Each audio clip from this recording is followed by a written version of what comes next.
And take a look at the windshield. Firefighters saying they were trying to get passengers out by any means possible. I asked you guys on Facebook what I need to know about this premiere, and someone said, don't forget your lightsaber. You can see crews have the spotlight out. They are still fighting this fire. But let's talk about the races that will affect us on a hyper-local level. I'm at the Allen County Democratic headquarters. 2 businesses here in downtown LaGrange remain on fire. I just learned brand new information just a few minutes ago. The total number of people that went to the hospital following this incident is now up to 34 plus a canine. Kelly, can we see the damage?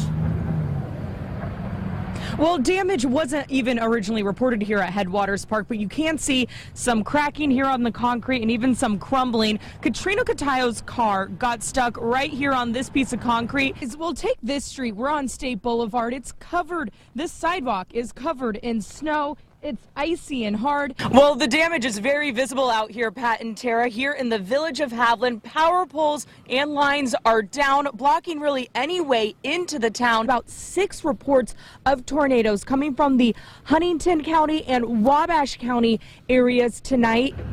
We're live on the tracks on South Anthony Boulevard, just north of Creighton Avenue, and you can see one of those cars that has derailed. It's laying on its side. Police say an armed robbery did occur and an employee was shot. I'm going to step out of the way real quick because you can actually still see a bullet hole in the gas station window. It's a really cool thing they're here to see. It's like a real life Polar Express. It's called the Canadian Pacific Holiday Train. Our top story this morning, police are currently on the scene of Fort Wayne's latest shooting. And if you're a kid like Rob, you know, you just have them for years of fun, apparently, playing with boxes. Exactly. The big thing is how long could this last, and you're saying a while. Ever heard of a Michigan left? The controversial turns could be coming soon to Northeast Indiana.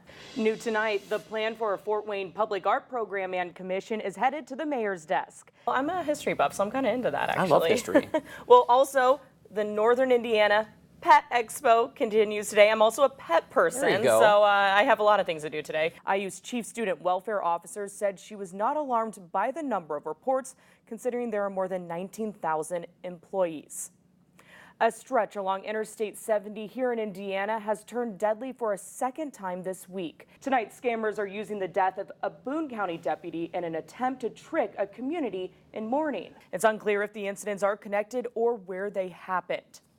The Indiana Department of Transportation is planning rolling slowdowns and ramp closures today on Interstate 69 and 469. And I went on a run last night. Sun was setting. It's a perfect time of year right now. It's my favorite time of year. I think the warmth will eventually come. Think positive thoughts and it'll come, right? It will by the end of the week, so look forward to that. Perfect. Thanks, Amber. Now, News Channel 15's Kelly Roberts has the story of a woman who almost became a victim. Well, this man struck at least 2 times yesterday, and in one of those instances, he got away with a woman's purse after she let him into her home to try to help him. And across town, he tried again, but his story wasn't working on Jewel Smith. He's using the kindness of individuals to gain entry into their house. Over the past year and at least a dozen times since August, a man has scammed unsuspecting Fort Wayne residents over and over again. The man police are looking for is described as a black male in his 20s, slender, 5'10" to 6 feet tall, with short hair and a medium complexion.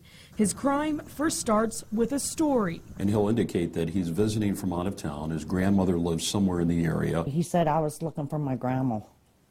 He said, I'm from out of town. One of the common things that we're hearing from the victims is that he's got a very nice disposition. He looked harmless and he was nice. Usually the man asks to use the telephone, and once he's inside, asks for a glass of water or to use the bathroom. And what this does is puts separation between the victim and this individual. And then what he does, he looks for a purse, a wallet, credit card, cell phones, anything that he can take. But it didn't get that far for Jewel Smith. She says the man came to her home yesterday afternoon, but saw her roommate in the window and left. Either way, Smith says he wasn't getting inside. No, nobody in it. Don't know. It wasn't until later in the day when someone showed them the story about the man on Wayne.com that she realized who had come to her door, and she called police. Creepy and scary. Ping Ping is your everyday 5-month-old puppy. He's interested in everything and a big lover. Except his story starts nearly 7,000 miles away from here. You see how cute he is. Everybody wants to meet Ping Ping. Cute is right, and happy. Ping Ping doesn't seem to have a care in the world, as all puppies deserve. But his life was almost very different. While pregnant with him, Ping Ping's mother was almost sold into the meat trade in China. They had, the activist had taken some dogs from a breeding farm before the dog meat people got a hold of them. And one of them was a Greyhound Whippet mix who turned out was pregnant and had a litter of 4 puppies the next day. An activist in the States was familiar with the American Greyhound Rescue, which Jeff Coggins heads up, and asked him if he could care for one of the puppies.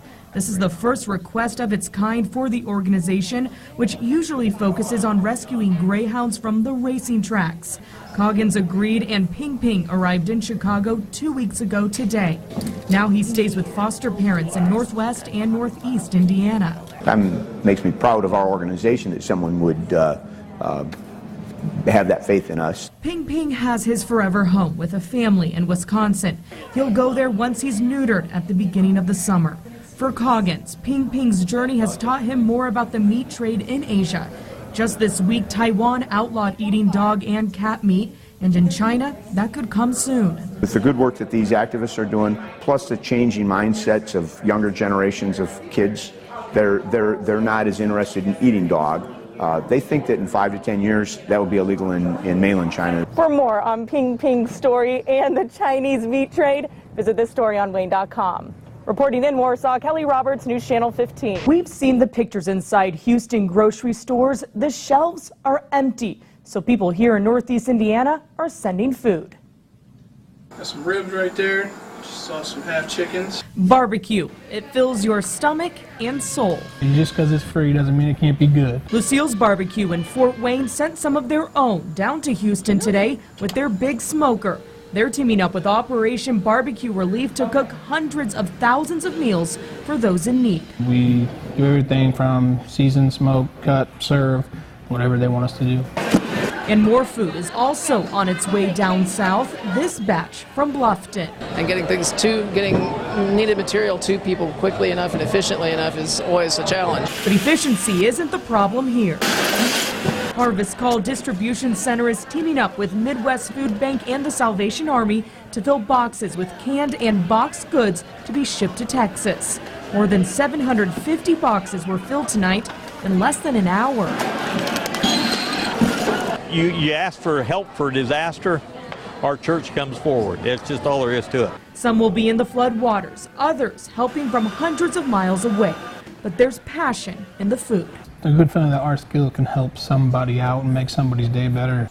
It's pretty impressive, yeah. I know some of these people and some of their families, so I'm not surprised to see them here.